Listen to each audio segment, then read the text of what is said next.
Australia has ended its military evacuation mission in Afghanistan. Troops left shortly before a terrorist attack killed at least 170 people, including 13 US soldiers. An offshoot of the Islamic State group has claimed responsibility for the blast at Kabul airport. The Taliban regime has condemned the attack, and US President Joe Biden has vowed to hunt down the perpetrators. Well, joining us now is John Blaxland, who is a professor of international security and intelligence studies at the Australian National University. Thank you so much, John, for taking the time to speak with us. Does the United States now find itself in the ironic situation of having to form some sort of an alliance or dialogue or engagement with the Taliban in order to thwart further terrorist attacks in a country that they're abandoning? Yes, I think you're right, Fauzia. And look, this has been on the cards for some time now, given the negotiations in Doha that actually excluded the government of the Islamic Republic of Afghanistan. So Ashraf Ghani and Abdullah were left out of it. So that relationship's been established. But let's not forget the United States in its engagement over Afghanistan has been actually remarkably Machiavellian over the years, being quite happy to engage with whichever party was going to suit its interests best in fighting the Soviet Union back in the days of the Cold War, and then dumping them quickly and then switching between sides.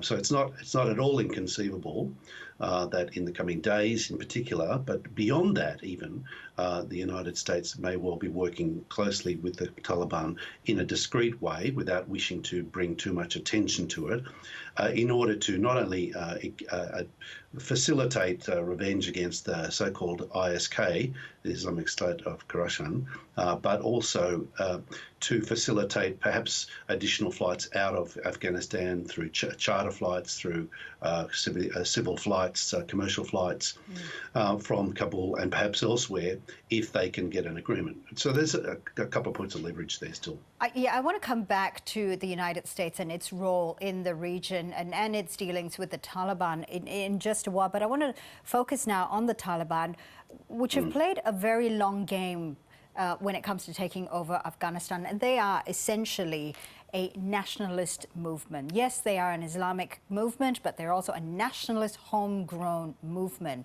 And they've played this long game, as I mentioned, and now they've taken over Afghanistan to establish an Islamic Republic. Did they not take into effect what they needed to do to thwart other possible extremist Islamic groups? So, yes, but they face some competition. Let's not forget that over the last 6 or 7 years, they have been fighting groups like ISK, the Islamic State of, effectively the branch of Islamic State working in Afghanistan and the Pashto land on the borderlands with Afghanistan and Pakistan for some time. There are competing views as to how they want to view the world. But while we talk about the Taliban as being nationalist, that yes, it is very much an organisation that has focused on Afghanistan itself and on the Pashto heartland of the south, but it has in the past, let's not forget, harboured al-Qaeda and retains links with al-Qaeda, which is arguably the internationalist arm that the Taliban supports.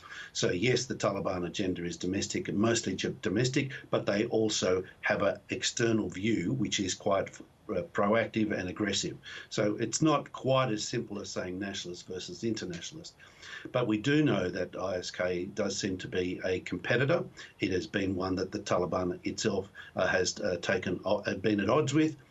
The Afghan government, the past Afghan government and the US coalition forces have eroded that capability significantly over the years, but there is an appeal there that continues to grow.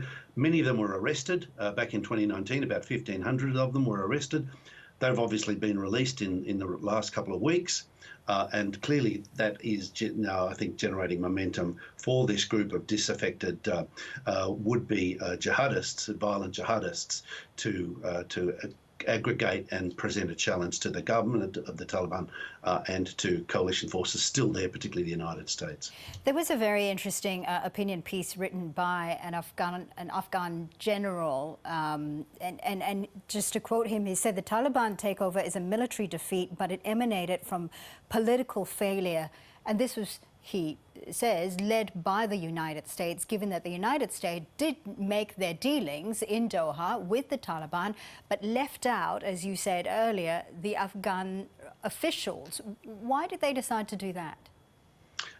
They were being very hard-nosed, taking an approach that echoed Henry Kissinger's approach to dealing with the North Vietnamese as the United States sought to extract itself from South Vietnam. A very hard-nosed approach that was about getting out, come hell or high water. So it was always the end was always going to be messy, but the deal was there. And I think that's the point with what we're seeing at the Kabul airport, the Hamid Karzai, ironically named International Airport, is that the United States did this deal with the Taliban, and it meant leaving with this cordoned off area being the kind of last point of departure for the US forces. And given that those are the circumstances, this is, let's not forget, Kabul is a city. The airport is in the city. It's surrounded by hills. It's actually not easily defendable unless you're prepared to take massive casualties, and no one really wants to entertain that, because that's worse than the cure is worse than the disease. So if you, as you say, the strategy was deal with the Taliban so that there's a strategy for the United States and Western forces to get out and get out as soon as possible. Surely, with all the intelligence that they have, particularly on the ground, they would know that there would be a backlash now. Afghanistan is heading towards a civil war. It will now be a hotbed of many extremist Islamic groups, which have very long tentacles across the globe. And there could be a backlash against Western democracy. Yeah, that's right. It's interesting because we saw that there's been a number of reports now. Karen Middleton's report in the Saturday paper that just this morning talks about the intelligence reports, even in Australia, saying, look, we thought they'd last a lot longer, that they'd last maybe till the end of the year, perhaps.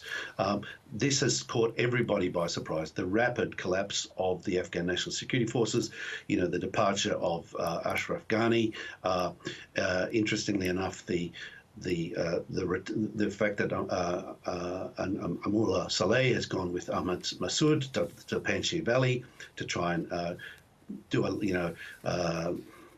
retreat to the fortifications of the Panjshir Valley, a difficult valley to attack, easier to defend than to attack, but still in the middle of the country, surrounded by Taliban territory, very difficult for them to operate there. It's interesting also, we've got the dynamics with the Taliban are really interesting, because they have got the former leaders, Hamid Karzai and Abdullah, who was the so-called chairman of the High Council for National Reconciliation. These people are now working with the Taliban in Kabul. Now, they're reportedly arrested, but if you look at them on Twitter, they're engaging with local women's groups and education groups, and putting this front of a civilized coalition of Afghan people coming to form a new government inside Kabul. So these are early days. We really don't know quite how this is going to unfold. And the United States, it appears, is playing pretty carefully with how it plays its hand, because it needs to play for the future in mind. We can't undo the past. We now have to deal with the future. And in dealing with the future, the realities are that the Taliban is in there. They are demonstrating, at least superficially and internationally, a more moderate, a more restrained front, not at the worker level, obviously, but the involvement of Abdullah and Hamid Karzai does point to the Taliban looking to be more inclusive. Now, whether or not that holds is up for debate, and there are many pundits out there who are saying this is just a facade, and once their position is consolidated, the fangs will be shown, the mask will come off, and we will see the ugly real reality of the misogynist Taliban re-emerging. Well, Professor John Blaxland from the Australian National University, thank you so much for sharing your insights with us. Thank you, Fauzia.